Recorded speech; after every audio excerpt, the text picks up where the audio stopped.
Fala, professor! Eu sou o Lucas Gomes, professor e superintendente da Escola Bíblica Dominical. E quero te agradecer por ter escolhido o meu canal, quero te agradecer pela sua presença. Será um prazer lhe ajudar a preparar as suas aulas. Antes de qualquer coisa, eu quero pedir a você que se inscreva neste canal. A maioria das pessoas assistem, acompanham o conteúdo e se esquecem de se inscrever, e isso é muito importante. Também deixe o seu like e, se aqui tudo fizer sentido para você, compartilhe com outros amigos, me ajude a polarizar conhecimento. Também, falando em conhecimento, eu quero te convidar para fazer parte do grupo Sala dos Professores EBD. É um grupo no WhatsApp onde semanalmente professores de todo o Brasil se reúnem para falar sobre a lição, compartilhar conteúdo, e eu tenho certeza que será uma bênção para você. Abaixo e também no seu vídeo aparece o meu número de telefone, você poderá me chamar e eu irei te adicionar a este grupo. Também, professor, quero te fazer um segundo convite. Eu estou lecionando um curso chamado Cartas Paulinas e eu quero te convidar a fazer parte. Ele é online, então independente do lugar que você estiver no Brasil, você poderá participar. As turmas se darão início agora em maio e eu espero poder contar com você. Neste curso nós falaremos sobre o contexto das cartas do apóstolo Paulo, entendendo toda a política, a religião, costume e cultura da época. Passe por lá, o link está abaixo, e conheça a grade do curso. Hoje nós falaremos sobre a lição 5, que tem por título O Casamento é para Sempre. Está imperdível, professor. Falando sobre casamento, a primeira coisa que tenho a dizer é que a família, o casamento, foi o primeiro grande projeto de Deus para a humanidade. É normal em palestras para casais ouvirmos que Adão se sentiu só no Éden. E ao ver o leão com a leoa, o macaquinho com a macaquinha, não se sentiu tão feliz naquele ambiente. E então Deus resolveu lhe dar a mulher. É balela isso daí. A grande verdade é que Adão jamais teve necessidade de nada. Como assim? É verdade. Qualquer pessoa que desfrute um estado de espiritualidade e de comunhão com Deus, como estava Adão antes do pecado, jamais sentirá falta de qualquer coisa. Adão tinha tudo o que necessitava. É Deus quem olha e diz: não é bom que Adão esteja só. Ou seja, foi Deus que sentiu a necessidade, se é que Deus sente. Mas me perdoe pela humanidade nas palavras, a simplicidade. É Deus quem sente a necessidade de dar ao homem uma mulher. E a proposta do Senhor era fazer Adão uma pessoa melhor. E por isso a Bíblia nos diz que não se achava adjutora que estivesse como que diante dele. A proposta do Senhor, então, era melhorar aquilo que Adão já era. Era dar um up em Adão. E por isso colocou Eva para o auxiliar. E no momento em que Deus faz a mulher, o Senhor dá uma ordem para que eles então crescessem, se multiplicassem, frutificassem. Então, o casamento foi a primeira bênção de Deus para o homem em um lugar onde ele não sentia necessidade de nada. Então isso nos faz entender a razão da ordem que aparece logo no primeiro tópico, a condenação do adultério. E aí nós temos a definição. O que é adultério? É ter relação ilícita com a mulher de outro ou com aquela que não é a sua mulher. Eu quero te explicar a questão do adultério com base em 1 Coríntios capítulo 7. Não só o adultério, mas também a fornicação. Paulo diz que o corpo da mulher pertence ao seu marido, isto a casada, e o corpo do marido pertence à sua mulher.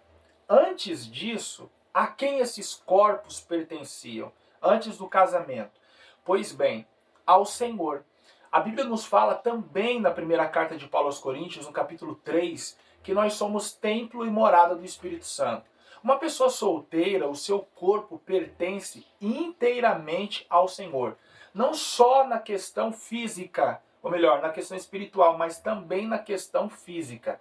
Quando nós casamos, o nosso corpo agora ele passa a pertencer também ao cônjuge.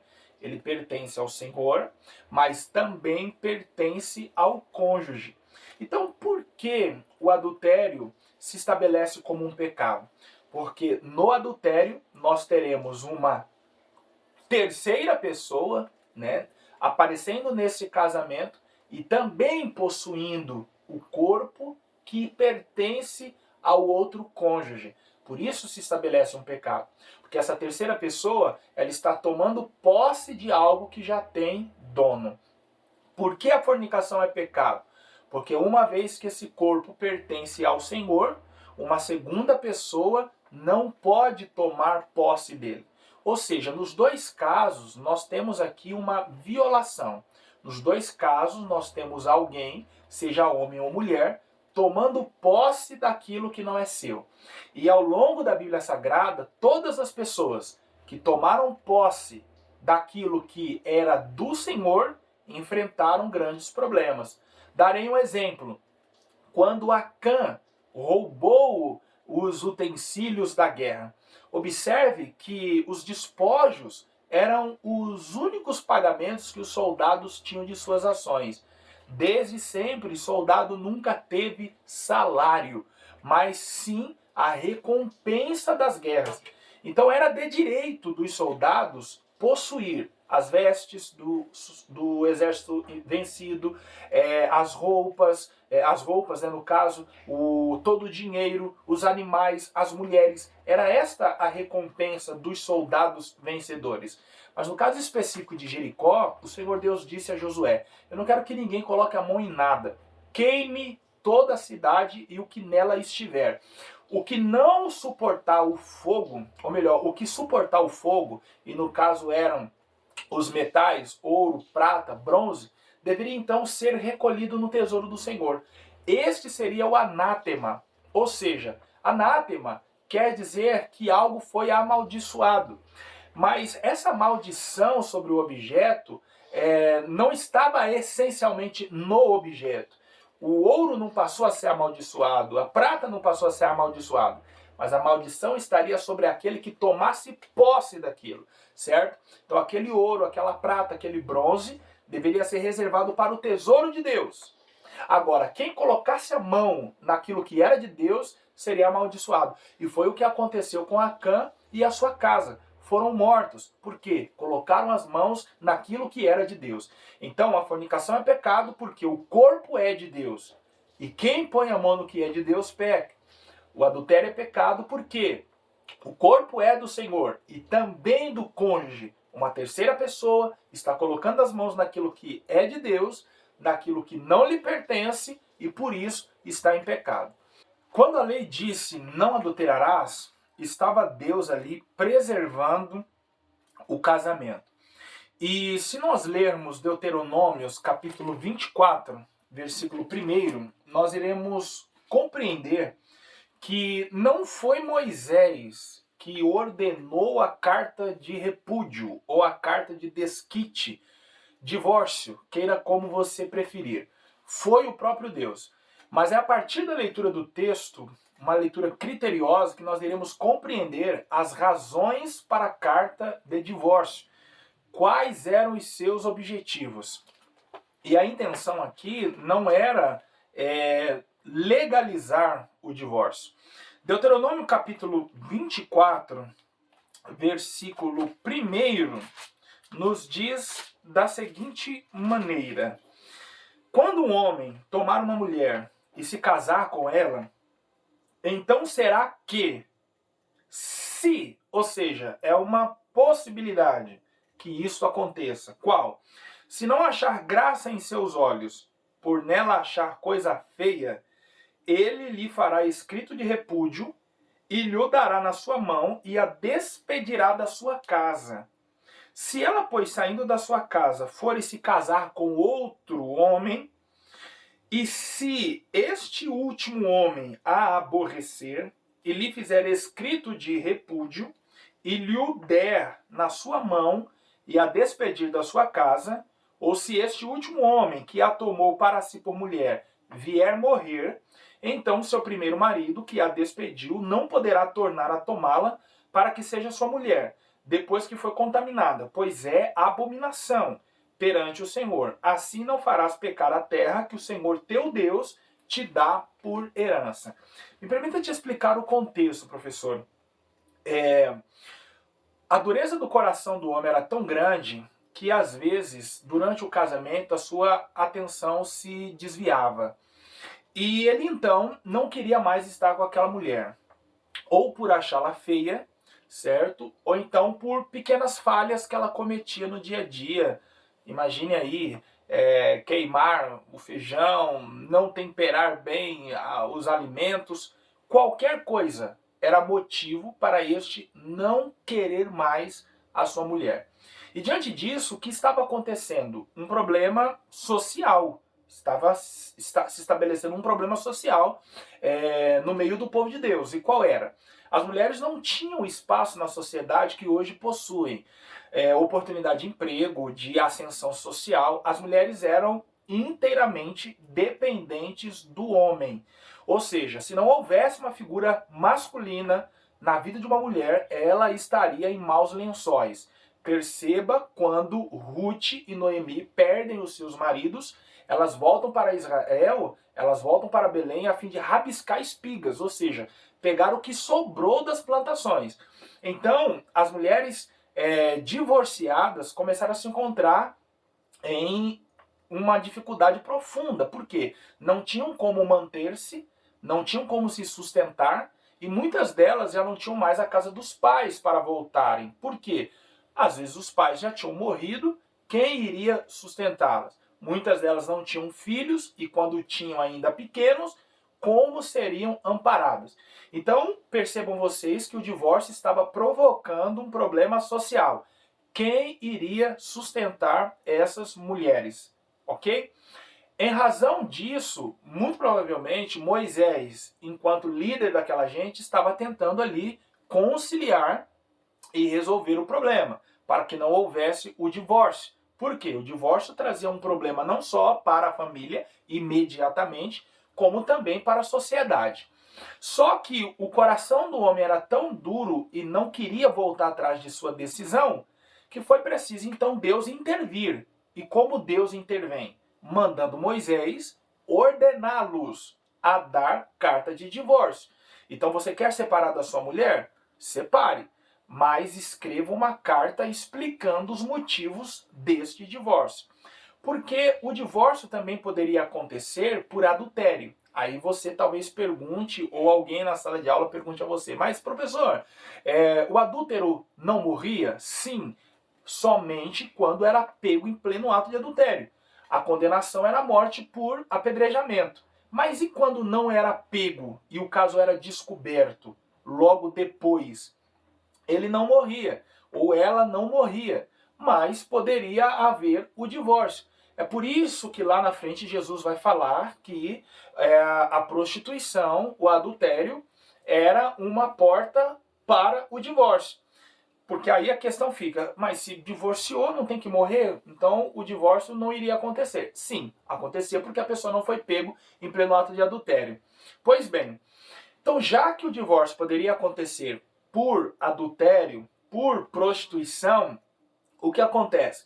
Imagine uma mulher repudiada, tentando recomeçar a sua vida, e agora o futuro pretendente, descobrindo que ela foi casada, a primeira coisa que passaria na cabeça dele é: ela adulterou.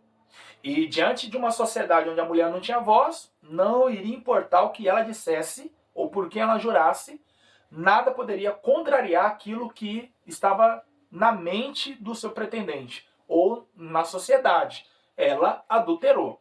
Então, para que essa mulher tivesse a oportunidade de casar de novo, ou seja, ela foi a parte ofendida, prejudicada aqui, para que ela tivesse a oportunidade de casar de novo, já que não foi ela que buscou aquele divórcio, Moisés, então, a mando de Deus, ordenou que os homens fizessem carta de divórcio. E ali estava o motivo. Então, se ele quis separar dela porque ela estava feia, ele ia ter que pular. Eu estou me separando porque a partir de agora estou achando ela feia. Eu estou me separando porque eu entendi que ela não cozinha bem. E, enfim, eu simplesmente quis separar. O motivo deveria estar nessa carta. E aí sim, percebo que o texto diz: se esta mulher se casar e este marido novamente repudiá-la, ou então morrer, o que a Bíblia quer dizer? Se esta mulher que casou de novo e ela vir a ficar solteira, ou porque foi repudiada, ou porque agora está viúva, o primeiro marido não poderá mais tomá-la como mulher, porque ele estaria trazendo a abominação. Então perceba o contexto. Deus ele não permite o divórcio, nem no Antigo, nem no Novo Testamento. A questão aqui é que pela postura do homem e por trazer problemas sociais e prejudicar uma pessoa que não queria deixar aquele casamento, Deus então ordena a Moisés pedir aos homens que deem a carta de divórcio. E essa questão é levada pelos fariseus a Jesus em Mateus capítulo 19, quando eles perguntam: mestre, é lícito divorciar-se por qualquer motivo? A questão aqui não é se é lícito ou não o divórcio. A questão aqui é qualquer motivo. Eles querem saber se Jesus apoia o divórcio por qualquer motivo. Ou seja, simplesmente não quero mais estar casado, então vou me divorciar. Jesus então responde: no princípio não foi assim. O que Jesus quer dizer com isso? Que o plano original não incluía divórcio. Quando Deus fez Adão e Eva, ele não colocou no projeto o divórcio. Ele colocou no projeto o quê? A união, a separação de pai e mãe para tornar-se um com esta mulher e com este homem, a constituição de filhos, mas ele não colocou no projeto o divórcio. É isso que Jesus está dizendo. E aí, o que Jesus quer dizer com isso é que no plano de Deus, no projeto de Deus, no desejo de Deus, é que não haja divórcio em questão alguma, mesmo quando há adultério. E aí alguém diz assim: poxa, mas o que é isso? É só você observar a maneira em que ele trata Oséias e a sua esposa, que é a tomada das prostituições. Quantas vezes o Senhor mandou ele ir lá e tomá-la das prostituições e casar com ela de novo? Olhe o relacionamento entre Deus e Israel, como é tomado na Bíblia. Como um marido que não desiste da sua mulher, que está em constante adultério. O adultério aqui é símbolo de idolatria. Então, se Deus é este marido que sempre busca a mulher que está em adultério, ele então está nos dando uma explicação de que o casamento, o seu propósito, é que aconteça a mesma coisa. Ele não se dissolva nem mesmo pelo adultério, mas por causa da dureza do coração. Ou seja, a parte ofendida, ela não vai querer continuar no relacionamento na maioria das vezes. Então, Jesus diz: diante desta situação pontual, do adultério, da infidelidade, da prostituição, o divórcio ele é permitido, certo? E aí cada um vai para o seu lado e a parte ofendida está livre para casar novamente. Então percebam vocês que a parte ofendida aqui segue a sua vida, ok? E aí Jesus ele vai se aprofundar no entendimento da questão, a partir do momento que ele diz assim: aquele que larga a sua mulher por qualquer motivo, ele faz com que esta cometa adultério. Porque num primeiro momento o corpo dela já pertenceu a alguém. Ela já se tornou um com uma pessoa. Então não é possível você se tornar um com uma pessoa agora, daqui 10 anos se tornar um com uma outra pessoa. É necessária a morte deste ou desta para que você se una com outra pessoa. É neste caso que Jesus está falando que o adultério é estabelecido. Quando o divórcio ele acontece por qualquer motivo, além do adultério, a pessoa, mesmo que foi ofendida, está sendo forçada a adulterar com outro, caso entre em um novo relacionamento. Outra questão que Jesus trabalha no Sermão da Montanha e ainda aparece no primeiro tópico da lição é o não cobiçarás. E Jesus diz que o adultério acontece não somente quando ele é praticado, mas quando você atenta para uma mulher ou você atenta para um homem e o deseja no seu coração. Eu já ouvi pessoas dizerem que a graça ela é muito mais exigente do que a lei. Porque enquanto a lei falava da prática, a graça fala das intenções, do sentimento, do desejo. Mais uma vez, friso, e essa é a intenção do autor desde a primeira lição, nos mostrar que Jesus, ele não trouxe novas leis, Jesus não colocou apêndices na lei de Moisés. Jesus, ele fez uma retrospectiva, lembrem da lei. Jesus, ele fez uma exposição da lei. Olha, lembrem da lei, essa é a lei. E ele ampliou o entendimento da lei. Ou seja, o que Jesus vai fazer aqui no que tange ao não cobiçar, porque aqui já está estabelecido o adultério, é exatamente o que Moisés já havia dito no Êxodo capítulo 20. Abra aí. É Êxodo capítulo 20 que está concentrado os 10 mandamentos. Êxodo capítulo 20, versículo 17. Não cobiçarás o quê?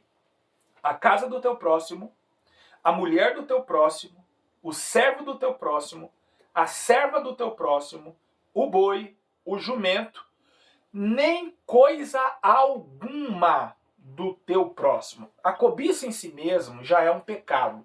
E se você quiser entender um pouquinho mais sobre este pecado, por favor, aqui no card e também na descrição está um link de um vídeo que gravei especialmente sobre este tema, explicando o que é a cobiça, o que é o pecado originando-se em um sentimento, ou seja, o pecado sendo estabelecido antes da prática, tomando por base os textos de Tiago, capítulo 1, quando diz: cada um é tentado quando atraído e engodado pela sua própria concupiscência, e também Mateus, capítulo 15, quando Jesus diz que o que contamina o homem não é o que entra, e sim o que sai. Se você quiser entender um pouquinho mais, fica aqui a minha sugestão para você melhor entender a questão da cobiça. Mas voltemos aqui ao Êxodo, capítulo 20, versículo 17. A cobiça em si já é um pecado. E o que é a cobiça? Um desejo descontrolado. Então, a partir do momento que você alimenta um desejo dentro do seu coração, descontroladamente, sobre tudo aquilo que não é seu, o pecado já está estabelecido. E aqui no versículo 17 diz: não cobiçarás a casa do teu próximo, a mulher do seu próximo.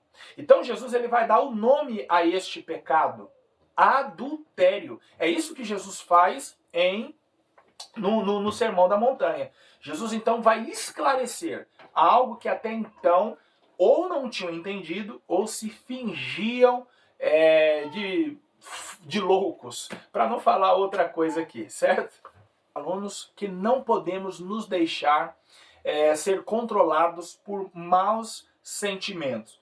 No segundo tópico, o comentarista da lição nos diz que nós somos aquilo que pensamos. Ou seja, nós agimos de acordo ao que está dentro de nós. Isso quer dizer que se a nossa mente mudar, os nossos atos também mudarão. Isto significa arrependimento. No grego, metanoia, mudança de mente. Então entende-se que a partir do momento que a mente muda, os atos também mudam. Então é possível descobrir quem é uma pessoa, o que ela pensa, o que ela tem dentro de si, a partir dos seus atos. Então, a grande saída para não sermos dominados por maus sentimentos, a primeira delas é apontada na lição, de acordo com Ezequiel, capítulo 11, versículo 19, e capítulo 18, versículo 31. É nós pedirmos a mudança do nosso coração, é pedirmos um novo coração. Também, a segunda saída está em Gálatas, capítulo 5, versículo 16. Nós andarmos na dependência do Espírito Santo.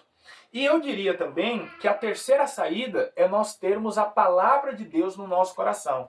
Salmo 119, versículo 11, o salmista diz: escondi a tua palavra no meu coração para não pecar contra ti. Sendo assim, o segundo tópico vai terminar nos falando as palavras de Jesus, abre aspas: se teu olho direito te escandalizar, arranca-o e atira para fora, atira-o para fora, de longe de ti. Fecha aspas. Mateus capítulo 5, versículo 29.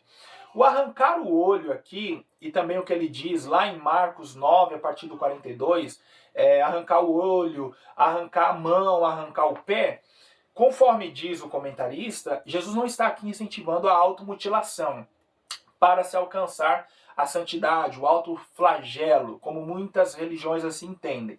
Mas eu diria a você, professor, que Jesus aqui está frisando que todo sacrifício vale a pena para aquele que quer andar com Deus, certo? Então ele vai fazer uso dessa parábola. Arranque o olho, arranque o pé. Ou seja, está falando de coisas sacrificiosas. Então, do que você tem que privar-se? O que você tem que rejeitar para andar com Deus? É Jesus dizendo, isso vale a pena a partir do momento que você quer ter uma vida com o Senhor. No terceiro e último tópico, a lição vai nos falar sobre a indissolubilidade do casamento. E no segundo ponto, dizer o que fazer para que o casamento seja para sempre. Primeiro, viver em amor. Segundo, a união sexual.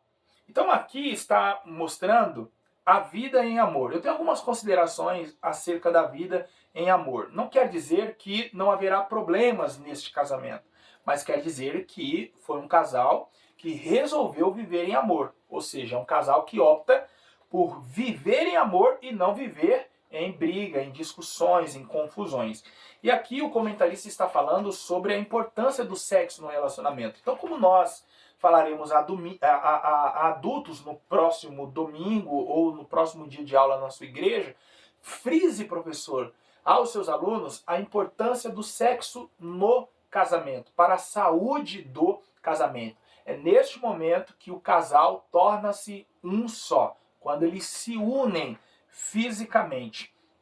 E aí, para nós terminarmos, as considerações que tenho a fazer sobre o casamento é a seguinte. Primeiro, o amor é uma decisão. Segundo, o casamento, a melhor escolha. Terceiro, as crises, um dos caminhos para o aperfeiçoamento. E quarto, o divórcio jamais será uma opção. Se quiser levar essas considerações aos seus alunos, ficarei muito feliz em saber que contribuí com você. E depois, professor, se sentir à vontade, passe por aqui novamente e deixe os seus comentários acerca da sua lição, pois eu tenho por certo que essa daqui levantará muitas questões e eu quero saber o que aconteceu na sua sala de aula. Muito obrigado pela sua presença. Não se esqueça de se inscrever no canal, deixar o seu like, tornar-se membro e, se tudo aqui fez sentido a você, compartilhar com os seus amigos. Me ajude a polarizar conhecimento. Também aparece a você o meu contato. Abaixo também estará o link para você falar diretamente comigo e eu te adicionar ao grupo Sala dos Professores EBD e semanalmente nós discutirmos e falarmos sobre a nossa lição. Também está abaixo o link para o curso Cartas Paulinas. Serão 5 aulas online, onde nós estudaremos sobre as cartas, as viagens do apóstolo Paulo e conheceremos todo o contexto político, religioso, social, cultural da época, para melhor interpretarmos as cartas do apóstolo Paulo. Eu tenho certeza que será uma bênção para você este curso. Um forte abraço e até a próxima aula.